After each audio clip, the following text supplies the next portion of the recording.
విడాకుల నేపథ్యంలో ఏఆర్ రెహమాన్ ఆస్తుల విలువ ఎంత? విడాకులు తీసుకుంటే భరణంగా భార్యకు ఎంత ఇవ్వవలసి వస్తుంది అనేటువంటి పలు విషయాలపై నెట్టింట చర్చ జరుగుతుంది. ఈ నేపథ్యంలో ఒకసారి ఆస్తుల విలువ చూద్దాము.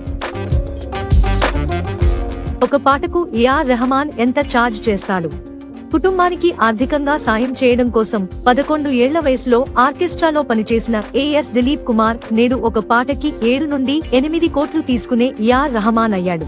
తన కష్టంతో నేడు అంతర్జాతీయ గుర్తింపు, ఆస్కార్, గ్రామీ వంటి అవార్డులే కాక ఇండియాలోనే రిచెస్ట్ సింగర్ అయ్యాడు.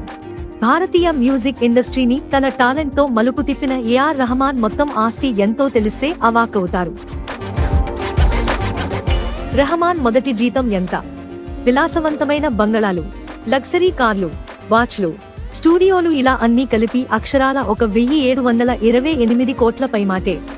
ఏఆర్ రెహమాన్ కేవలం ఇండియాలోనే కాదు, ప్రపంచ వ్యాప్తంగా అభిమానులను సంపాదించుకున్నాడు. ₹50 మొదటి జీతంతో మొదలైన ఆయన ప్రస్థానం తన టాలెంట్, పనిలో తన అంకిత భావంతో ఈ రోజు ఇండియన్ మ్యూజిక్ ఇండస్ట్రీలో ఒక లెజెండ్ పొజిషన్లో నిలబెట్టింది. స్టూడియోలో మ్యూజిక్ కంపోజ్ చేయడమే కాక తన సంగీత కాన్సర్ట్లతో ప్రపంచ టూర్ ద్వారా సంగీత ప్రియులని ఉర్రూతలూగిస్తున్నాడు. రెహమాన్ ఆస్తులు ఇవే. ఏఆర్ రెహమాన్ ఆస్తిలో ముఖ్య భాగం ఆయన విలాసవంతమైన ఇల్లులదే అని చెప్పాలి. చెన్నై, లాస్ ఏంజల్స్, దుబాయ్లలో ఆయనకు కళ్లు చెదిరిపోయే విల్లాలు ఉన్నాయి. ఇక కిలోమీటర్లు మ్యూజిక్ కన్సర్వేటరీ అనే పేరుతో ముంబై, లండన్, లాస్ ఏంజల్స్ లో ఈయనకు మ్యూజిక్ స్టూడియోస్ కూడా ఉన్నాయి. ఒక్క పాటకు రెహమాన్ ఎంత ఛార్జ్ చేస్తాడో తెలుసా? ఇండస్ట్రీ లెక్కల ప్రకారం ఒక్క పాటకి 8 నుంచి 10 కోట్ల వరకు తీసుకుంటారు అని టాక్. ఇక స్టేజి పైన 1 గంట పెర్ఫార్మెన్స్ కి 1 నుంచి 2 కోట్ల వరకు తీసుకుంటారు అని వినికిడి. ఇవే కాక జెబిఎల్ వంటి బ్రాండ్స్ తో యాడ్స్ చేసినందుకు కూడా బానే ఛార్జ్ చేస్తారని తెలుస్తుంది. మరి ఇండియాలోనే రిచెస్ట్ మ్యూజిషియన్ ఊరికే అవ్వరు కదా.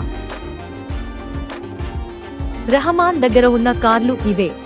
ఇక ఆయన దగ్గర వోల్వో, జాగ్వార్, మెర్సిడెస్ వంటి లగ్జరీ కార్లు కూడా చాలానే ఉన్నాయి.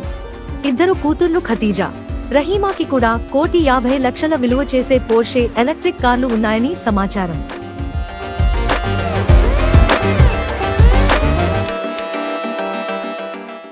మా వీడియో మీకు నచ్చినట్లయితే please like, share and subscribe.